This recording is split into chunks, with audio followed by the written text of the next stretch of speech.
Hello everyone, welcome और welcome back to Vishesh classes. अगर आप मेरे चैनल पर नए हैं तो do subscribe my channel and share with your friends and family if you like the video. अभी जो हम नेक्स्ट लेक्चर करेंगे वो हम करेंगे सैम्पलिंग के ऊपर।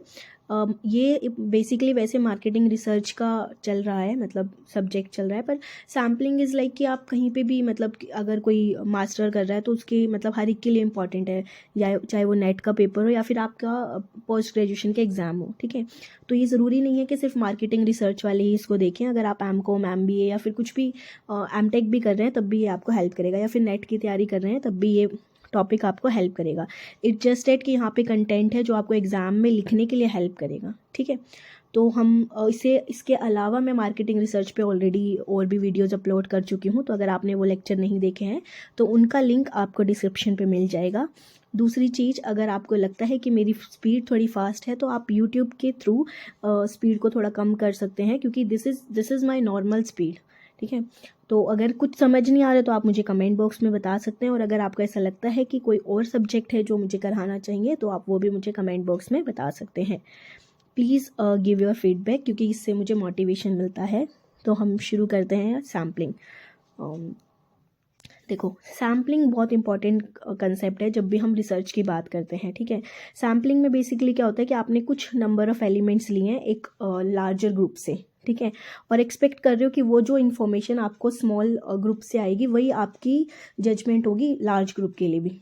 मान लो कि मैं, मतलब 100 लड़कियों का ग्रुप था, मैंने उसमें से 20 लड़कियां अपने सैम्पलिंग के लिए ले ली, और मैं उस पर देखती हूँ कि वो कौन से ज़्यादा कॉस्मेटिक प्रोडक्ट यूज़ करते हैं, तो मैं उन 20 वाली सैम्पलिंग में से, मतलब मैं ये एग्जांपल ले रही हूँ, वैसे बहुत बड़ा होता है, मतलब मैं आपको बताऊंगी कि सैम्पलिंग का साइज़ मतलब ऐसे बहुत बड़ा होता है। हम अभी सैम्पलिंग और सेंसस में डिफरेंस भी देखेंगे, but it is just for example कि मैं यहाँ पे एग्जांपल के थ्रू आपको समझा रही हूँ कि मान लो कि 100 था, मैंने उसमें से 20 की सैम्पलिंग ले ली, तो 20 वाले में से जो ज़्यादा रिजल्ट निकलेगा कि उनमें से कौन सा सबसे ज़्यादा ब्रांड का प्रोडक्ट यूज़ करते हैं, तो उसमें मैं क्या मानूंगी कि 100 में भी यही होगा।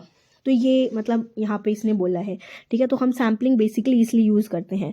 सो जो रिस्पॉन्डेंट है पॉपुलेशन के, वो उनको बोला जाता है कि आप इन्फॉर्मेशन दो। उस सर्वे को हम बोलते हैं सेंसस। मतलब कि सपोज कि आपके पास 100 लोगों की पॉपुलेशन थी, अगर आपने सबको ही इंक्लूड किया है डैट इज सेंसस, अगर लेकिन आपने उसमें से 20 को यूज़ किया है डैट इज सैम्पलिंग। ठीक है, मतलब आपने एक लार्जर ग्रुप में से स्मॉल ग्रुप निकाल लिया। तो जब हम सेंसस यूज़ करते हैं तो रिसर्चर बेसिकली वहाँ पे क्या होता है, प्राइमरी डेटा पे ज़्यादा फोकस करता है और हर एक मेंबर को मतलब अपना टारगेटेड पॉपुलेशन मान के चलता है। तो सेंसस कब एप्रोप्रिएट है? देखो, अभी मैंने आपको 100 का साइज़ बोला तब तो ठीक है, मतलब आप 100 लोगों को फिर भी मैनेज कर पाओगे, पर मैंने बोला कि 10,000 लोग हैं तो वहाँ पे सेंसस एप्रोप्रिएट नहीं है। तो अगर आपकी पॉपुलेशन साइज स्मॉल है तभी आप सेंसस की तरफ जाओ, अदरवाइज तो आपके पास सैम्पलिंग है ही। सैम्पलिंग मतलब अगर 10,000 लोग हैं तो मैंने क्या किया कि 1,000 लोगों का ले लिया, तो उसके बेस पे ही मैं पूरी रिसर्च अपनी फोकस करूँगी। ठीक है, for example, if researcher is interested in determining the number of foreign students enrolled in university, it is necessary to get information for all the departments in university, because क्योंकि सारे possible variation है ना हर department में। So if the cost of making an incorrect decision is high, मतलब कि अगर आपको लगता है कि इससे इनकरेक्ट डिसीजन आ सकता है और ये मतलब चांसेस हाई हैं और सैम्पलिंग एरर भी हाई हो सकते हैं, तो आपको सेंसस की तरफ जाना चाहिए। तो हमारे पास दो रीज़न हो गए, या तो आपका पॉपुलेशन साइज स्मॉल हो, और अगर आपको लगता है कि अगर मतलब अगर आपने ऐसा किया तो आपका जो डिसीज़न है वो गलत हो सकता है, तब आप सेंसस की तरफ जाओ। मतलब अगर आपने सैम्पलिंग कम लोग लिए तो आप उसमें सेंसस की तरफ जा सकते हैं। ठीक है, तो हम देखते हैं कि अब सैम्पल कब अप्रोप्रिएट है। तो ऑब्वियसली अगर स्मॉल साइज़ था तो हमने देख लिया सेंसस है। तो अगर पॉपुलेशन साइज़ ज़्यादा है और कॉस्ट और टाइम दोनों में ज़्यादा लगने वाली है पॉपुलेशन को करने में, तो आपको वहाँ पे क्या करना चाहिए, सैम्पलिंग यूज़ करनी चाहिए। तो जो अपॉर्चुनिटी है, मतलब क्योंकि क्या होगा कि अगर लार्ज पॉपुलेशन होगी और आपके पास टाइम कम होगा तो देखो आपके पास जो अपॉर्चुनिटी है डिसीजन लेने की वो कम हो जाएगी। तो अगर आप सैम्पलिंग चूज़ करते हो, ठीक है, तो देखो अगर लार्ज पॉपुलेशन हुई तो ऑब्वियसली आप एक क्विक डिसीजन नहीं ले पाओगे, मतलब अगर आपके पास टाइम कम है। तो सैम्पलिंग के साथ एक गिवन टाइम पीरियड में आप ज़्यादा टाइम स्पेंड कर सकते हो, कि पर्सनल इंटरव्यू ले लिया, मतलब उससे क्या होगा कि आपकी रिस्पॉन्स क्वालिटी बढ़ जाएगी। सो बहुत इजी है सर्वे मैनेज करना स्मॉलर सैम्पल्स के साथ, और उसके ऊपर उसकी मतलब क्वालिटी भी आपको अच्छी मिलेगी। ठीक है, सैम्पलिंग सफिशिएंट हो सकती है बहुत सारे इंस्टेंसेस में। अगर पॉपुलेशन आपकी होमोजीनियस है तो सैम्पलिंग ठीक है, पर अगर आप सेंसस नहीं ले पा रहे हो तो सिर्फ आपके पास सैम्पलिंग ही एक अल्टरनेटिव है जो आप चूज़ कर सकते हो, ठीक है। इस वीडियो में हम बेसिकली देखेंगे कि सैम्पलिंग और सेंसस का क्या था, ठीक है। उसके बाद हम सैम्पलिंग की टर्मिनोलॉजी देखेंगे जो आपको नेक्स्ट वीडियोस में हेल्प करेगी कि कैसे क्या है, मतलब आपको किस टर्म से समझना है, ठीक है। तो फर्स्ट आता है पॉपुलेशन। तो पॉपुलेशन क्या एक आइडेंटिफाई ग्रुप है और एग्रीगेशन है एलिमेंट्स का that are interest to the researcher and pertinent to specific problem. मतलब कि क्या मतलब एक पॉपुलेशन है कि अभी जैसे मैंने आपको बताया था एक एग्जांपल देके कि मैंने 100 लड़कियों का ग्रुप बनाया और उस ग्रुप में भी मैंने मतलब वो मेरी क्या है पॉपुलेशन है, ठीक है। मतलब मेरा टारगेट पॉपुलेशन वही है, मतलब मुझे सिर्फ लड़कियों पे ही वो करना है कि वो कौन से ब्रांड का ज़्यादा यूज़ करते हैं कॉस्मेटिक, ठीक है। सो ये एक डिफाइंड टारगेट पॉपुलेशन होता है कि जिसमें कंप्लीट ग्रुप ऑफ एलिमेंट्स होता है जिसको स्पेसिफिकली आइडेंटिफाई किया जाता है सिर्फ इन्वेस्टिगेशन के लिए, ताकि जो आपका रिसर्च का ऑब्जेक्टिव है वो पूरा हो सके, ठीक है। नेक्स्ट आता है एलिमेंट। एलिमेंट क्या है कोई भी पर्सन या ऑब्जेक्ट है जहाँ से आपको डेटा या इन्फॉर्मेशन लेना है, ठीक है।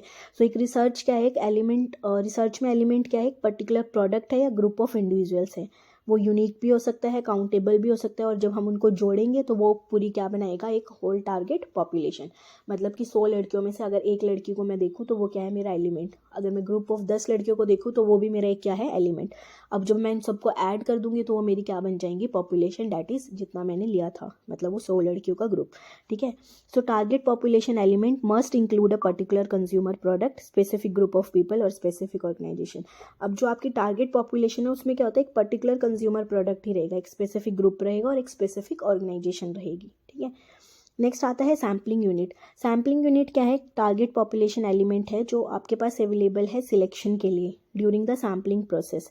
मतलब कि इन सिंपल अगर हम करें single stage simple sampling unit population में भी सेम, मतलब अगर हम बोलें कि एक single stage sample sampling unit और पॉपुलेशन एलिमेंट क्या हो सकते हैं सेम हो सकते हैं, पर बहुत सारी स्टडीज़ इन्वॉल्व करती है कि आपको एक मल्टी स्टेज सैम्पलिंग प्रोसेस करना चाहिए, ठीक है। नेक्स्ट आता है मतलब सैम्पलिंग यूनिट बेसिकली वो होगी कि आपने 100 पॉपुलेशन मतलब 1000 की पॉपुलेशन थी, आपने उसमें से 100 चुन लिया तो डैट इज़ आपकी सैम्पलिंग यूनिट्स। तो बेसिकली सैम्पलिंग फ्रेम क्या होता है, सैम्पलिंग फ्रेम होता है list of eligible sampling unit. मतलब कि देखो सम जो कॉमन रिसोर्स है सैम्पलिंग फ्रेम के वो क्या हो सकते हैं लिस्ट ऑफ रजिस्टर्ड वोटर और कस्टमर लिस्ट। मतलब मैं यहाँ पे एग्जांपल देके आपको समझाती हूँ। सपोज कि आपको डेटा लेना है, ठीक है, आपने सोच लिया कि मेरा ये पॉपुलेशन होगा, उसमें से सैम्पल भी ले लिया, पर उनको उनसे कॉन्टैक्ट कैसे करना है, मतलब उनके डेटा कहाँ से लेना है वो तो आपको चाहिए ना, that is the sampling frame. मतलब अगर हम एक कंपनी की बात करें, मान लो आपको एक सोशल मीडिया पे कुछ रिसर्च करनी है, ठीक है, आप कंपनी में हो तो आपको 1000 एम्प्लॉय हैं आपके पास, तो जो एचआर के पास जो डेटाबेस होगा ना वो आपका क्या होगा सैम्पलिंग फ्रेम होगा। मतलब वहाँ से क्योंकि आपको वहीं से आपकी जो एम्प्लॉयज़ है आपकी जो सैम्पल है उसका क्या मिल सकता है नेम और डिटेल्स।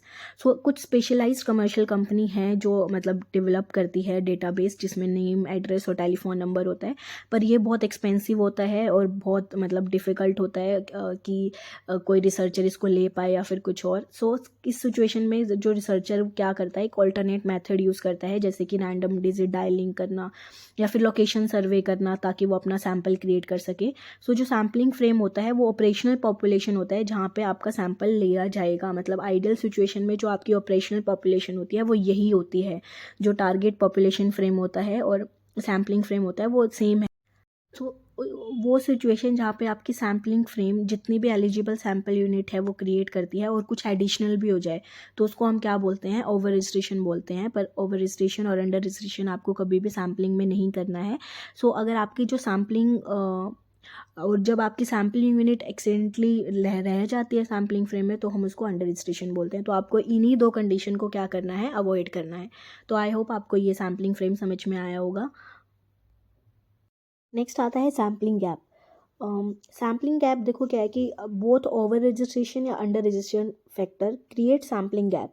मतलब मैं नॉर्मल एग्जांपल लेके आपको समझाती हूँ कि मतलब क्या है कि सपोज आपने 100 लड़कियों का ठीक है मतलब लेना था और वो एज ग्रुप था 18 to 24, पर उसमें आपने ज़्यादातर वो ले लिए जो 24 से 35 के बीच में थे, मतलब समझ रहे हो। तो वहाँ पे एक सैम्पलिंग गैप आ गया। मतलब उससे क्या होगा कि आपकी जो रिसर्च थी करनी है आपको 18 से 24 थी, पर आपने सोचा छोड़ो यार अगर ये मिल रहा है तो मैं ये ले लेता हूँ, पर ये नहीं।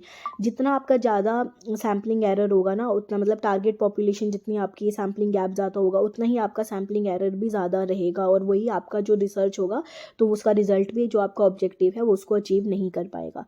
सो जो आपका सैम्पलिंग गैप है वो मिनिमम होना चाहिए, मतलब मिनिमम, मतलब बिल्कुल नल अगर आप कर सको तो सिर्फ वही, ठीक है। So the larger the sampling Frere error the greater the chance of misleading and inaccurate data result. ये ज़रूर लिख के आना अगर आप सैम्पलिंग गैप लिख रहे हो, कि अगर ज़्यादा सैम्पलिंग फ्रेम एरर है जो, तो बहुत ज़्यादा चांस है कि आप अपने डेटा को मिसलीड करोगे, ठीक है। नेक्स्ट आता है सैम्पलिंग डिस्ट्रीब्यूशन। एक बहुत इंपॉर्टेंट एजम्पशन है कि जो सैम्पलिंग थ्योरी है वो इसमें क्या होता है कि पॉपुलेशन एलिमेंट रैंडमली डिस्ट्रीब्यूट होते हैं, पर अगर एक रिसर्चर एबल है पूरे इंटायर टारगेट पॉपुलेशन करने का, तो प्रोबेबिलिटी डिस्ट्रीब्यूशन जो होता है या फिर रिलेटिव फ्रीक्वेंसी जो होती है वो एक normal bell shape distributed pattern ही क्रिएट करती है, ठीक है। तो सैम्पलिंग डिस्ट्रीब्यूशन एक फ्रीक्वेंसी डिस्ट्रीब्यूशन है स्पेसिफिक सैम्पलिंग स्टेटिस्टिक का, ठीक है। नेक्स्ट आता है central limit theorem. Central limit theorem क्या है? बैकबोन है सर्वे रिसर्च का और डेटा कलेक्शन का। ये थ्योरम्स क्या स्टेट करती है कि जितने भी डिफाइंड टारगेट पॉपुलेशन है, जो सैम्पलिंग या फिर मीन या परसेंटेज रहता है उस सैंपल से, सो रैंडम सैंपल हमेशा क्या होगा, अप्रॉक्सीमेटली नॉर्मली डिस्ट्रीब्यूटेड ही होगा, provided that sample size is sufficiently large, मतलब कि ठीक है। So when n is greater than और equal to 30 the sample is a large sample. तो हमने देखा कि बेसिकली इसकी टर्मिनोलॉजी क्या थी, सैम्पलिंग क्या था, सेंसस क्या था।